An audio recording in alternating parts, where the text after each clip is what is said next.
doesn't mean. It just means that you don't need anymore to take the money that you have cash in your register to take it to the bank. It's already done.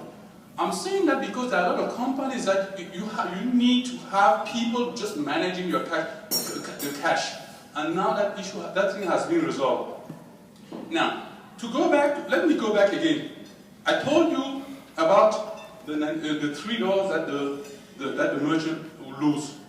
Everything is around the $3. That is the deal, the interest of between the acquirer and the issuer. Those are the two that are going to play around. Even when you pay your bill on time, that is what we call a transactor. Even then, the company, those credit cards, they are going to make some money out of it. And that money is the money that usually when you have a credit card, you have American Express, you have Discover, you have Visa.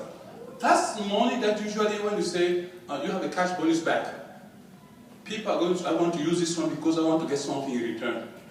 The thing we get in return is out of that $3 that they got from the merchant. And also, you have to watch that the level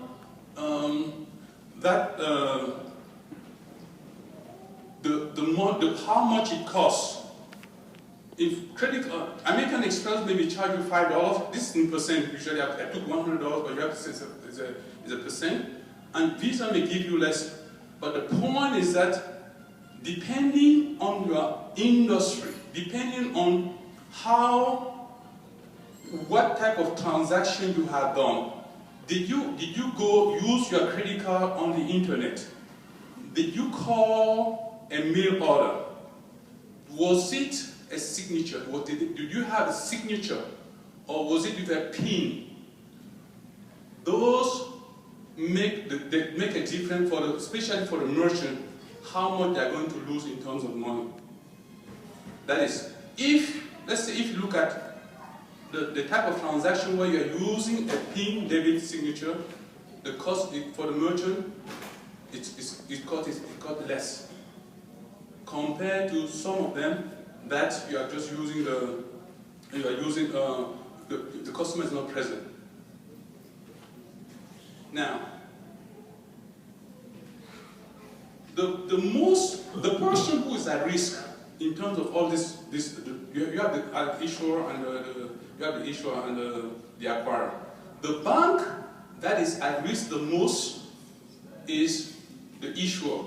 That is, if you get the merchandise, the bank has paid, and you are not able to pay back, the bank that has paid is the one that most at risk. So that's why they have to be very, very careful to select the person, to select and give you the credit card. And the agencies that you usually use out there for most of the credit card are what we call Experian, TransUnion, and Equifax. Those are the three that usually hold your credit history. Okay? And your credit history, let's look at this example in the terms of when you, I hope that you see that a little bit. I gave you a scenario, a person who applies for a credit card, you are going to give your demographic, give where you are working, give your position, give the bank, and also give your social security. With the social security, they will go back and try to check the information and see what you have.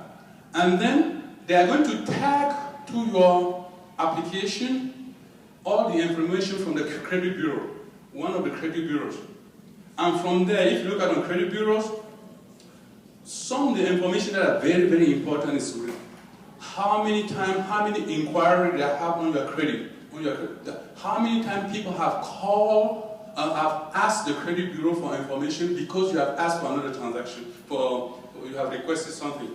And usually, that is a negative impact on if they should decide to give you something, and give you a credit card or something else. How many times, you have your payment history, how many times that you have had satisfactory in terms of your account, how many times you have a 30-day past due in your account, how many times you have a 90-day plus past due in your account, how many, and also one of the things that's also important is how much in terms of what we call the credit utilization rate. That is how much in terms of you have a balance, you have a credit line, excuse me, and you have a balance, and you have the ratio of your balance divided by the credit by your credit line. That's what you call utilization rate, and you want to bring those quantity down. Now, the group that are very, very important on this transaction, I gave you the 3 credit bureaus, but there's another company that's called the FICO. The FICO is, that's what your credit score. And this is the most very, very important things in the US. The FICO is a Ferrari company, and they own a statistical model. The statistical model, they pick from every information that they, regarding your how many times you passed, how many you are past due, how many the number of credit cards that you have, and so on, and they use it to create a score on you, and to derive a score. Statistical models that predict, and actually they try to predict if you are going to default on a payment in the next 24 months. And that value is very, very important. So the value is from between 300 and 850. And the person, if there's less likelihood, less likely that you are going to default, you have a high FICO.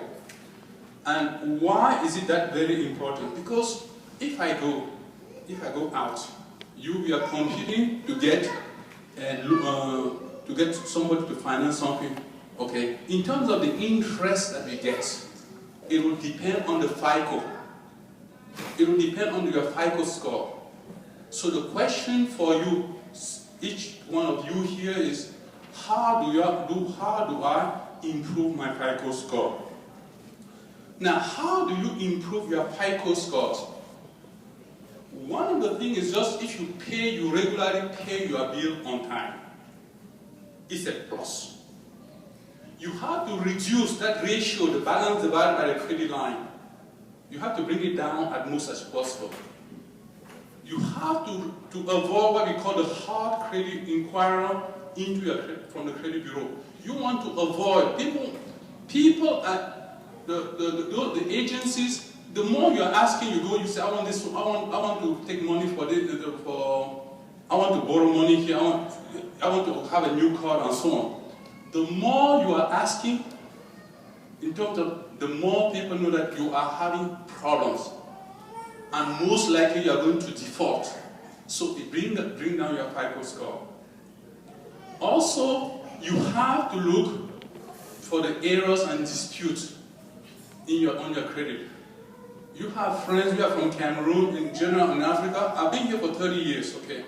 We have learned a lot of things through hard work, where there were times where people go, take a credit card, say, I'm going back to Nigeria, I'm going back to Cameroon, and they'll just go charge, buy things, and that's cheap. And they say, what we say was that you may take it back, but always people are going to come back.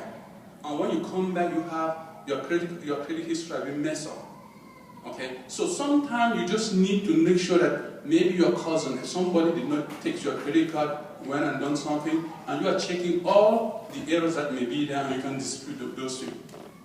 But the other things that you have a personal responsibility. One of the personal responsibilities is that you have to look what is in your credit report. What is there? And the US government has forced almost all these companies. There's this link, annual credit report, that's one of them. You can go there, put your social security number, and there you can get from the 3 credit bureaus. You will be able to see what is in your credit on your credit bureau, and you can dispute if you feel like there's something there's something that you see, or you may even see some credit cards. Okay, you can see what is there, and also you have to start watching what you may be